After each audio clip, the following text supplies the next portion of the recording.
Step 5. We admitted to God, to ourselves, and to another human being the exact nature of our wrongs. Now that we have completed our written inventory, it is essential that we share it promptly. The sooner we work our fifth step, the stronger the foundation of our recovery will be. We've built this foundation on spiritual principles such as surrender, honesty, trust, faith, willingness, and courage. With each step forward in our recovery, we strengthen our commitment to these principles. We reaffirm our commitment to recovery by immediately working step 5. Despite our desire to recover, we may find that we are feeling frightened at this point. This fear is only natural.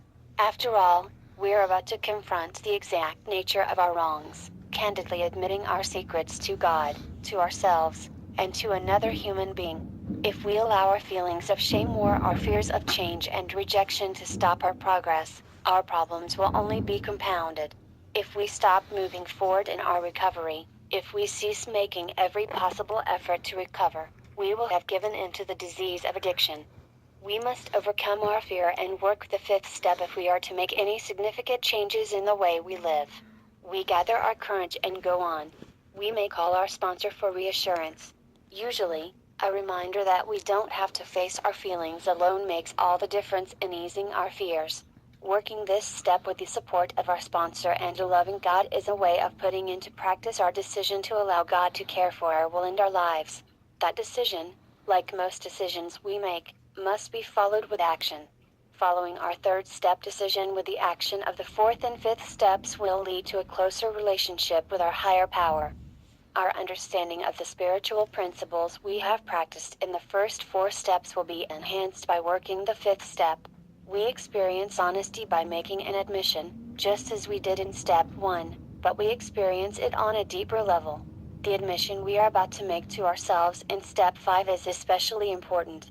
Not only do we open up and tell the truth about ourselves, we also hear this admission from our own lips, breaking the pattern of denial that has plagued us for so long. We find new levels of honesty, especially self-honesty, when we squarely face the results of our addiction and see the reality of our lives.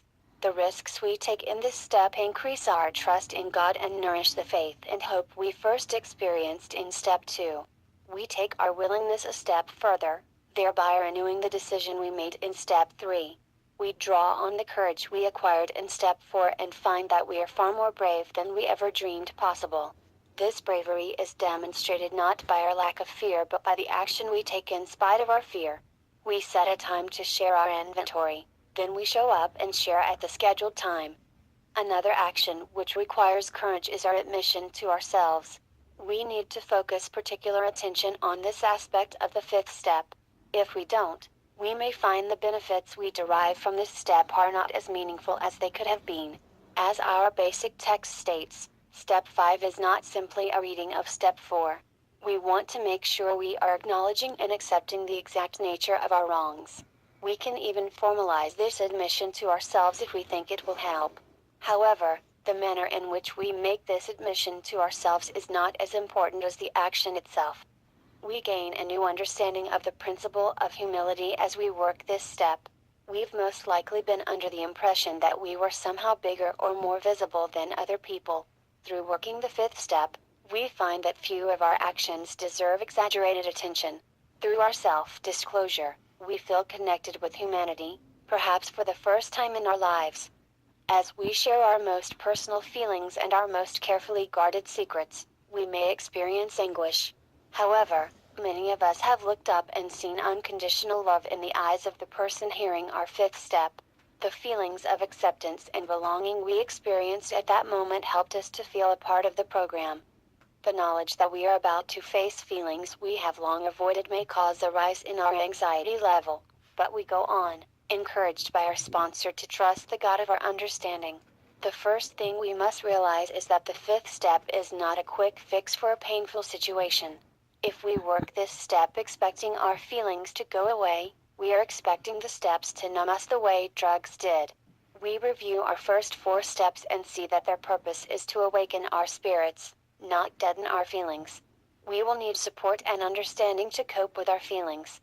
If we choose an understanding individual to make our admissions to, We will have all the support we need. Although there is no requirement that the listening must be our sponsor, most of us choose to share our inventory with him or her. By doing so, we are most likely to benefit from the full range of experience another recovering addict has to share. After all, who can better understand what we are attempting than those who have done it for themselves? Addicts more experienced in recovery than we are will already have dealt with the matters we are just beginning to face. Such people can share with us their experience and the solutions they have found through working this step. The bond we share with our sponsor will strengthen our connection with the program and increase our sense of belonging. The person who listens to our fifth step should be someone who understands the process of recovery we are involved in and someone who is willing to help us through it. We have found that an ideal listener will have enough compassion to honor our feelings, enough integrity to respect our confidences, and enough insight to help us keep the exact nature of our wrongs within our field of vision. Knowing that we are sharing our inventory, she or he will help us to avoid getting sidetracked by blaming others for the things we've written about in our fourth step. Although we know we are going to derive meaningful benefits from working this step, we may still need to take a moment to reaffirm our surrender and the decision we made in the third step. We can ask a power greater than ourselves for the honesty, courage, and willingness to work this step. To invite God into this process, we may want to say a prayer. The prayer can be anything that reaffirms our commitment to recovery. Praying with the person hearing our fifth step can be a profoundly intimate experience. Not only do we pray to ask for strength and courage, many of us also ask our higher power to listen as we make our admission. Why is it so important that we also make our admission to God? Because this is a spiritual program, and our whole purpose is to awaken spiritually. Our willingness to approach our higher power openly with our past and who we are is central to our recovery. In the past, some of us felt that we weren't worthy of a relationship with God. Our secrets blocked our ability to feel any acceptance or love from that power. When we reveal something about ourselves, we draw closer to our higher power and experience the unconditional love and acceptance which springs from that power. The feeling that the God of our understanding accepts us, no matter what we've done, enhances our acceptance of ourselves. The positive relationship we are building with a higher power carries over into our relationships with others as well.